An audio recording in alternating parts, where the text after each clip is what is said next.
ತುದಿಯಲ್ಲಿ ನನ್ನ ಹಡಗುಗಳು ಸಿಕ್ಕಿ ಮುಳುಗೋದವು. ಆ ಸ್ಥಳವನ್ನು ಬಿರುಗಾಳಿಯ ಬೂಸೆ ಎಂದು ಕರೆಯುತ್ತಾರೆ. ಕೇಪ್ ಆಫ್ ಗುಡ್ ಹೋಪ್ ಎಂದು ಕರೆಯುತ್ತಾರೆ.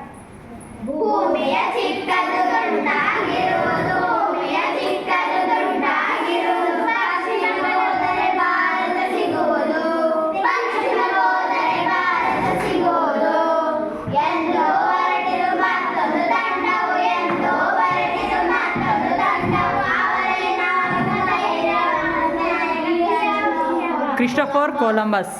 ನಾನು ಕ್ರಿಸ್ಟೋಫರ್ ಕೊಲಂಬಸ್. ನನ್ನ ಪರಿಚಯದ ವೈದ್ಯರೊಬ್ಬರು ಭೂಮಿ ಚಿಕ್ಕದು ದುಂಡಾಗಿದ್ದು ಪಶ್ಚಿಮದಿಂದ ಹೊರಟರೆ ಭಾರತ ಸಿಗುವುದು ಎಂದು ಹೇಳಿದರು. ಅದೇ ಕಾರಣ ನನ್ನ ನೌಕೆಗಳೊಂದಿಗೆ ಸ್ಪೇನ್ನಿಂದ ಪಶ್ಚಿಮಕ್ಕೆ ಹೊರಟೆ.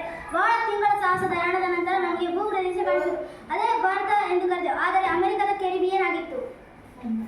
ಹಲವು ದಿನಗಳ ಸಾಹಸಗಳಿಗೆ ದೊರೆಯಿತು ಪ್ರತಿಫಲವು, ಹಲವು ದಿನಗಳ ಸಾಹಸಗಳಿಗೆ ದೊರೆಯಿತು ಪ್ರತಿಫಲವು. ವಾಸ್ಕೋ ಡ ಗಾಮ ಭಾರತಕ್ಕೆ ಮಾರ್ಗವ ಕಂಡುಕೊಂಡನು, ವಾಸ್ಕೋ ಡ ಗಾಮ ಭಾರತಕ್ಕೆ ಮಾರ್ಗವ ಕಂಡುಕೊಂಡನು.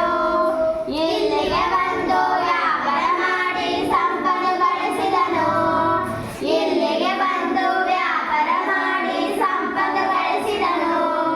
ನಾನು ವಾಸ್ಕೋ ಡ ಗಾಮ ಡಿಯಾಗೋ ಬರ್ಟಲೋಮಿ ಎಡ ಹೆಸರ ಪ್ರಯಾಣದ ಅನುಭವವನ್ನು ತಿಳಿದುಕೊಂಡಿದ್ದು ನಾನು ಆಫ್ರಿಕಾದ ದಕ್ಷಿಣ ತುದಿಯನ್ನು ದಾಟಿ ನಂತರ ಆಫ್ರಿಕಾದ ಪೂರ್ವ ಕರಾವಳಿ ನಮೀಬಿಯನ್ನು ತಲುಪಿ ಅಲ್ಲಿನ ಒಬ್ಬ ವ್ಯಾಪಾರಿ ಸಹಾಯದಿಂದ ಭಾರತದ ಕಲ್ಲುಕೋಟೆಯನ್ನು ತಲುಪಿದೆ.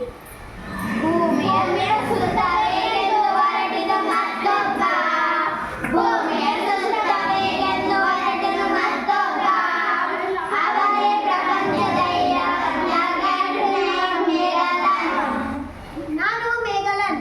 ಇಡೀ ಭೂಮಿಯನ್ನು ಸುತ್ತಬೇಕೆಂದು ಹೊರಡಲು ದಕ್ಷಿಣ ಅಮೆರಿಕ ಅಂಟಾರ್ಟಿಕ್ ಸಾಗರವನ್ನು ಮುಟ್ಟಿದೆ. ಆನಂತರ ಪೆಸಿಫಿಕ್ ಸಾಗರ ದಾಟಿ ಫಿಲಿಪೈನ್ಸ್ ದ್ವೀಪಗಳನ್ನು ಮುಟ್ಟಿದೆ. ಆನಂತರ ನಾನು ಮರಣ ಹೊಂದಿದೆ.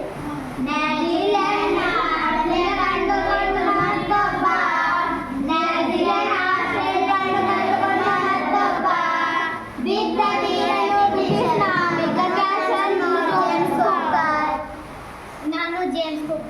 ಬ್ರಿಟಿಷರಿನಿಂದ ಗ್ರಹಗಳ ಚಲನೆಯ ವಲನೆಯ ಅಧ್ಯಯನ ನಡೆಸಲು ಹಾಗೂ ಹಿಂದೂ ಮಹಾಸಾಗರದ ಹೊಸ ಭೂಭಾಗಗಳನ್ನು ಅನ್ವೇಷಿಸಲು ಹೊರಟೆನು. ನಾನು ಅಟ್ಲಾಂಟಿಕ್ ಸಾಗರ ಮೂಲಕ ಶತಸಾಗರ ದಾಟಿ ಅಲ್ಲಿಂದ ಹಿಂದೂ ಮಹಾಸಾಗರ ಚಲಿಸುವಾಗ ಆಸ್ಟ್ರೇಲಿಯಾ ಮತ್ತು ನ್ಯೂಜಿಲೆಂಡ್ ಪತ್ತೆ ಹಚ್ಚಿದೆವು.